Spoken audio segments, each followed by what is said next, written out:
हिंदी के एक नए एपिसोड में आपका स्वागत है, जहां आपके लिए लेकर के आते हैं इंडियन डिफेंस की प्रमुख अपडेट्स को। और इस वीडियो में हम बात करने वाले हैं बेसिकली भारतीय वायुसेना के डिसीजन के बारे में और उसको लेकर शुरू हुई नई डिबेट के बारे में कि क्या हमें यूज्ड मिराज 2000 की तरफ वाकई जाना चाहिए या फिर हमें इस समय ऐसे एयरक्राफ्ट की तरफ जाना चाहिए जो हम स्वदेशी तौर पर बड़ी संख्या में बना सकते हैं और उनको खरीद सकते हैं। और वो एयरक्राफ्ट कोई और नहीं बल्कि हमारा लाइट कॉम्बैट एयरक्राफ्ट तेजस है। तो आइए पूरे मामले को डिटेल में समझने की कोशिश करते हैं कि हमारे लिए सेंसिबल डिसीजन क्या होने वाला है। दोस्तों, इसमें कोई संदेह नहीं है कि जब भी भारतीय वायुसेना मुसीबत में आई या देश के ऊपर कोई संकट आया तो मिराज 2000 फाइटर एयरक्राफ्ट ने हमारा बहुत यहाँ पर सहयोग किया। फिर चाहे वो कारगिल का युद्ध हो या फिर बालाकोट एयर स्ट्राइक हो, मिराज 2000 फाइटर एयरक्राफ्ट के महत्व को हम लोग नकार नहीं सकते। लेकिन वो समय अलग था, अब टाइम अलग है। पहले तो ये रिपोर्ट्स में कहा गया था कि 2028 से 29 तक जो मिराज 2000 एयरक्राफ्ट है इनको फेज्ड मैनर में जो डिकमीशन है वो करना शुरू कर दिया जाएगा। लेकिन बाद में इंडियन एयरफोर्स ये डिसाइड करती है कि ये एयरक्राफ्ट तकरीबन 2035 तक सर्विस में बने रहेंगे और बाकायदा इनको अलग अलग अपग्रेड भी दिए गए हैं। और इंडियन एयरफोर्स भरसक प्रयास में है कि जब तक इनका कोई परफेक्ट रिप्लेसमेंट हमारे पास नहीं आ जाता हम इनको रिटायर नहीं करेंगे। ये सारी बातें चल ही रही थी कि आपने सुना होगा कि पहले ग्रीस से एक खबर आती है जहां पर वो अपने मिराज 2000 को बेचना चाहते हैं, लेकिन उस समय भारत की तरफ से कोई खास इंटरेस्ट दिखाया नहीं गया। फिर खबर आती है कि कतर भी अपने 12 की संख्या में जो मिराज 2000 एयरक्राफ्ट है इनको बेचना चाहते हैं।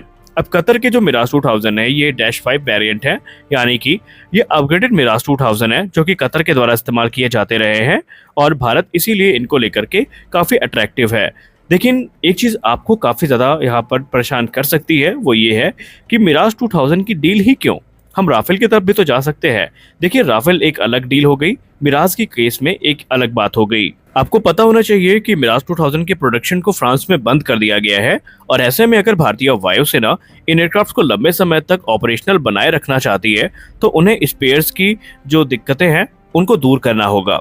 और स्पेयर्स की कमी को पूरा करने के लिए कभी कभी वायुसेना ऐसा कदम उठाती रहती है कि ऐसे एयरक्राफ्ट को वो ले लेती है जिसमें स्पेयर पार्ट मिलने की संभावनाएं होती हैं ताकि इनका इस्तेमाल हम अपने फाइटर जेट में कर सकें।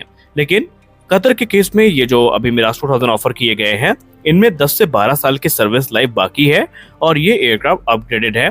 सबसे खास बात यह है कि अगर ये एयरक्राफ्ट इंडियन एयरफोर्स के द्वारा लिए जाते हैं तो इंडियन एयरफोर्स अपने जरूरत के हिसाब से इनमें कस्टमाइजेशन कर सकती है।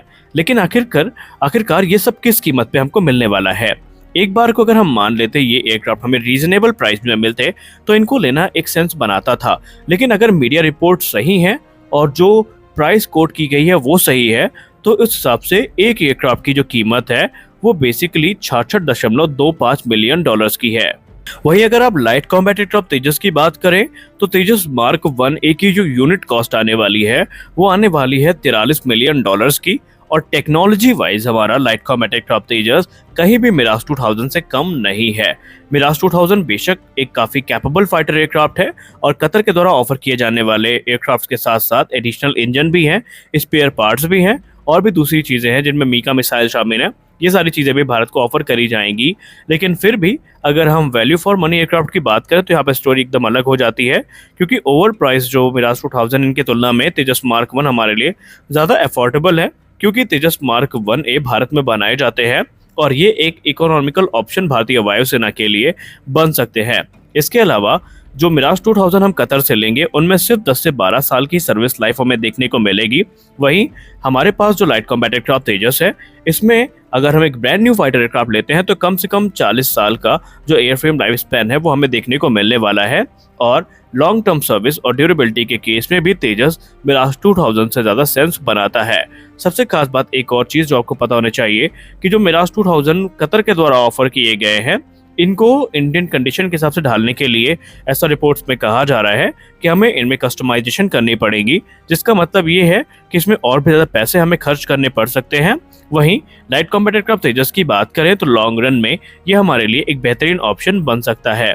अब अगर हम कैपेबिलिटी कंपैरिजन करें तो यहाँ पर कुछ चीजें हैं कॉस्ट को छोड़ करके जो काफी क्रूशियल मानी जाती हैं, वो है एयरक्राफ्ट की कैपेबिलिटी।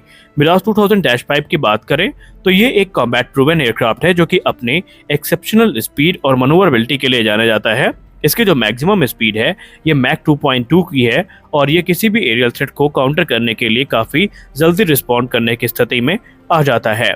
एवियोनिक्स और वेपन्स की बात करें तो अपग्रेड के बाद इनकी जो एवियोनिक्स है इन्हें काफ़ी एडवांस किया गया है। इसमें मल्टी मोड रेडार हमें देखने को मिल जाता है, इलेक्ट्रॉनिक काउंटर मेजर देखने को मिल जाते हैं, सोफिस्टिकेटेड वेपन सिस्टम देखने को मिल जाते हैं जिसमें अलग अलग प्रकार के एयर टू एयर और एयर टू ग्राउंड जो म्यूनिशंस हैं वो शामिल हैं। ये एयरक्राफ्ट कॉम्बैट प्रूवन है। इसने अपने एक बेहतरीन कॉम्बैट रिकॉर्ड को बना के रखा है और इस चीज़ की इस गवाह जो है खुद भारतीय वायुसेना भी है कि कैसे बालाकोट में आतंकवादियों के टेररिस्ट कैंप को तबाह किया गया, तो वही कारगिल युद्ध में जो ऊंचाई पर बैठे दुश्मन है उनको भी इस एयरक्राफ्ट ने ऑपरेशन सफेद सागर के अंतर्गत डिस्ट्रॉय किया। वहीं अगर हम बात करें इनके अपग्रेड की तो भारत ने खुद 2011 में एक बड़ा कॉन्ट्रैक्ट साइन किया था डसाल्ट एविएशन के साथ, जहां पर भारतीय वायुसेना ने अपने 51 मिराज 2000 फाइटर एयरक्राफ्ट को अपग्रेड करने का फैसला किया था। इस अपग्रेड में कॉकपिट अपग्रेड हुआ था, नई हमें मल्टीफंक्शनल डिस्प्लेस देखने को मिली थी, हमें नया रेडार देखने को मिला था, इसके अलावा इंजन को ओवरहॉल किया गया था, हेलमेट माउंटेड डिस्प्ले सिस्टम देखने को मिले थे और बाकायदा एक सेपरेट कॉन्ट्रैक्ट एमबीडीए के साथ साइन किया गया था जहां पर हमें नई मिसाइल्स देखने को मिली थी। वहीं तेजस मार्क 1A की बात करें तो ये पूरी तरीके से स्वदेशी निर्मित फाइटर एयरक्राफ्ट है जो कि इंडियन एयरफोर्स की रिक्वायरमेंट को ध्यान में रख करके बनाया गया है। ये मॉडर्न वॉरफेयर के सारे क्राइटेरिया को पूरा करता है। इसकी मैक्सिमम स्पीड मैक 1.8 की है जो कि मिराज 2000-5 की तुलना में निसंदेह कम है। लेकिन अगर हम एवियोनिक्स की बात करें तो यहाँ पर पूरी तरीके से खेल बदल जाता है।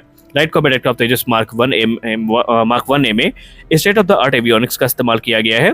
इसमें हमें एक मल्टीमोड एसा रेडार देखने को मिलेगा, इलेक्ट्रॉनिक वॉरफेयर स्वीट देखने को मिलेगा जो कि इंडिजिनस है। बियॉन्ड विजुअल रेंज मिसाइल की बात करें तो इसमें आपको अस्त्र सीरीज की दोनों मिसाइल देखने को मिलेंगी जिसमें अस्त्र मार्क 1 और अस्त्र मार्क 2 शामिल है। इसके अलावा with in visual range combat में इसमें आपको एशरैम देखने को मिलेगी, पाइथन 5 देखने को मिलेगी। तो ये जो मिसाइल हैं ये इसकी कैपेबिलिटी को काफ़ी इनहांस करेंगी।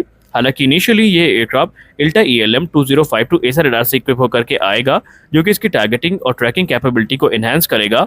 लेकिन भविष्य में 41वें तेजस मार्क 1A से जो कि ऑर्डर किए गए हैं 2021 में हमें उत्तम एसा रडार देखने को मिलेगा जो कि इसकी सर्च और ट्रैक कैपेबिलिटी को कई गुना ज़्यादा बढ़ा देगा। लाइट कॉम्बैट एयरक्राफ्ट तेजस इंडियन कंडीशन को ध्यान में रख करके बनाया गया है।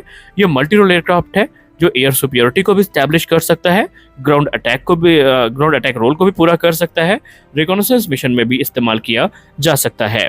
और इसीलिए भारत के डिफेंस एक्सपर्ट ये मान रहे हैं कि अगर हमारे पास स्पेयर्स का प्रबंध है और हम अपने एयरक्राफ्ट की फ्लीट को मेंटेन करके रख सकते हैं तो बेहतरीन ऑप्शन यही होगा कि हम मिराज 2000 जो कि पुराने हैं इनके जगह पर लाइट कॉम्बैट एयरक्राफ्ट तेजस में ही इन्वेस्ट करें।